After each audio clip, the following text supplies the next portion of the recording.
Sidang perdana kasus penembakan bos rental Tangerang, 2 anggota TNI AL didakwa pembunuhan berencana.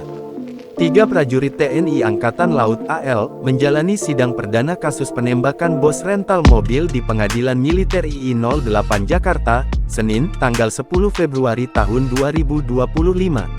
Ketiga terdakwa, yaitu Bambang Apriatmojo, Akbar Atli, dan Rafsin Hermawan, terlihat memasuki ruang sidang dengan mengenakan seragam dinas militer dan baret berwarna merah serta biru.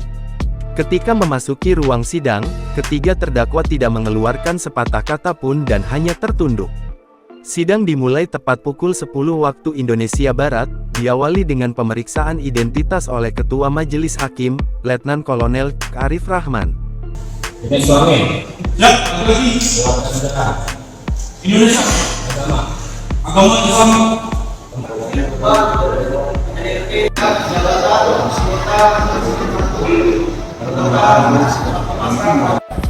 Diketahui, 2 dari 3 tersangka penembakan kini dijerat dengan pasal pembunuhan berencana. Keduanya anggota itu, Sersan 1 Apriatmojo dan Kelasi Kepala Akbar Aidil, dijerat pasal 340 KUHP Jo pasal 55 ayat 1 pertama KUHP, subsidiar pasal 338 KUHP Jo pasal 55 ayat 1 pertama KUHP. Berpendapat bahwa perbuatan para terdakwa Bambang Apriatmojo dan Akbar Atli tersebut telah memenuhi unsur-unsur tindak pidana, kata Auditor Militer Mayor Gori Rambe dalam sidang di Pengadilan Militer II 08 Jakarta, Cakung, Jakarta Timur, Senin, tanggal 10 Februari tahun 2025.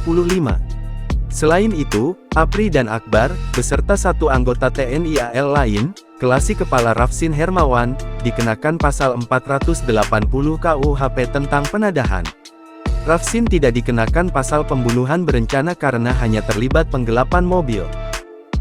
Download Tribun X sekarang, menghadirkan lokal menjadi Indonesia.